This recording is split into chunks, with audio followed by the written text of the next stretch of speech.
Biasanya 4 kali 1 ada pada bagian komunikasi ini. Lalu resolusi biasanya menunjukkan solusi atau penyelesaian dari konflik yang ada pada bagian komunikasi. Untuk kode merupakan bagian yang berisi kesamaan atau amanat dari sebuah cerita narasi dan biasanya berada di penutup cerita narasi. Lalu selanjutnya unsur dari teks narasi sendiri ada 5. Tema, latar, tokoh, alur, dan juga sudut pandang. Tema sendiri merupakan gagasan pokok pikiran dari teks narasi. Untuk latar biasanya berisikan informasi tempat, waktu, dan juga suasana. Lalu tokoh adalah karakter yang memperagakan cerita. Tokoh sendiri dibagi menjadi 2, yaitu tokoh utama dan juga tokoh pengganti. Tokoh utama dibagi menjadi 2, yaitu tokoh antagonis yang biasanya bersifat jahat dan tokoh protagonis yang biasanya bersifat baik. Lalu untuk alur merupakan pola penyampaian rangkaian peristiwa. Biasanya ada alur maju, mundur, dan juga gabungan. Lalu selanjutnya ada sudut pandang merupakan arah pandang penyampaian cerita. Sudut pandang ada 3. Yang pertama sudut pandang 1 biasanya dalam cerita menggunakan aku atau saya. Sudut pandang kedua biasanya menggunakan kata kamu atau engkau. Dan sudut pandang ketiga biasanya menggunakan dia, atau nama tokoh. Nah, ibu punya pertanyaan. Siapa saja tokoh cerita yang muncul dalam cerita berpetualang di Sabana Sumba? Aman. Aku dan Aman. Baiklah, di mana tempat petualangan itu berlangsung? Di Sabana Sumba. Baiklah, kan kalian sudah menyimak video cerita berpetualang di Sabana Sumba. Sekarang untuk mengerjakan kata PD1, kalian analisis informasi yang ada dalam cerita tersebut. Nanti ditarik garis. Misalkan contohnya, alasan Sabana sering dituju di wisatawan itu apa? Ditarik garis, jawabannya menurut kalian benar. Dikerjakan dengan teman sebangku kalian, ibu berikan waktu 5 menit. Bisa? Bisa.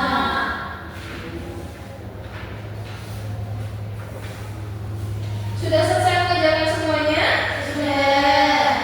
Sekarang mari kita menyimak video cerita mencari makan di hutan yang akan dibacakan. Pagi itu mentari bersinar cerah di hutan pohon pinus yang sejuk. 2 ekor beruang bersahabat, Sinta si beruang kecil yang ceria, dan Nana si beruang cepat yang bijak baru saja bangun dari tidur panjang mereka. Perut mereka mulai berbunyi pelan tanda bahwa mereka sudah waktunya bisa dimakan. Nana, aku lapar sekali. Ayo kita mencari madu untuk buah kita. Baik Sinta, tapi kita harus berhati-hati. Mbak tidak suka jika serangan diganggu. Mereka pun berjalan pelan menyusuri hutan. Burung-burung berkicau liar dan matahari menunggu celah pegunungan. Di antara semak hutan, mereka menemukan semak blueberry yang banyak buah-buahnya. Nana, lihat, banyak sekali blueberry di sana. Bagus sekali Sinta. Ayo kita kumpulkan. Nanti kita bagi kakak ya. Sinta mengantuk dan mulai mengumpulkan blueberry dengan semangat. Nana pun membantu mengumpulkan blueberry yang sudah matang dan empuk. Kalau kemudian keranjang kecil mereka berdua terisi penuh dengan blueberry. Nana, keranjang kita sudah penuh. Tapi aku masih ingin makan madu. Aku dengar Bapak suka membuat acara di ujung pohon tinggi di tepi sungai. Baik. Tapi kita harus sopan. Jangan mengambil madu terlalu banyak. Ambil secukupnya untuk kita berdua saja ya. Setelah menyusuri sungai, dengar saja di ujung pohon di tepi sungai sarang terbang mengganggu. Nana pun mengajarkan Sinta cara mengambil madu dengan hati-hati. Madu ini baunya harum sekali Nana. Iya, ini kan makanan kesukaan kita. Jangan lupa kita harus berterima kasih pada lebah karena sudah mau berbagi madu dengan kita. Mereka berdua pun duduk di tepi sungai. Sinta mulai menuangkan madu di atas buah beri dan mereka makan dengan kenyang. Nana, ini enak sekali. Hari ini aku belajar bahwa mengumpulkan makanan akan lebih mudah jika kita lakukan bersama-sama. Benar Sinta, yang paling penting adalah kita jangan serakah karena akan makan tetap penting jika kita terus menjaganya. Mereka berdua pun makan dengan riang gembira. Hari itu menjadi hari yang manis, hari di mana mereka belajar tentang kerjasama dan juga rasa syukur. Sudah menyimak semua ya ceritanya? Sekarang kalian akan mengerjakan membuat kata ini yang kedua. Jadi kalian akan menuliskan awal cerita, tengah cerita, dan akhir cerita pada tokoh yang ini. Tujuannya apa? Untuk membantu kalian dalam menceritakan ulang kembali cerita mencari makan di hutan. Bisa? Bisa. Silakan didiskusikan dengan tokohnya. Sudah mengerjakan semua? Sudah. Sekarang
Jadi itu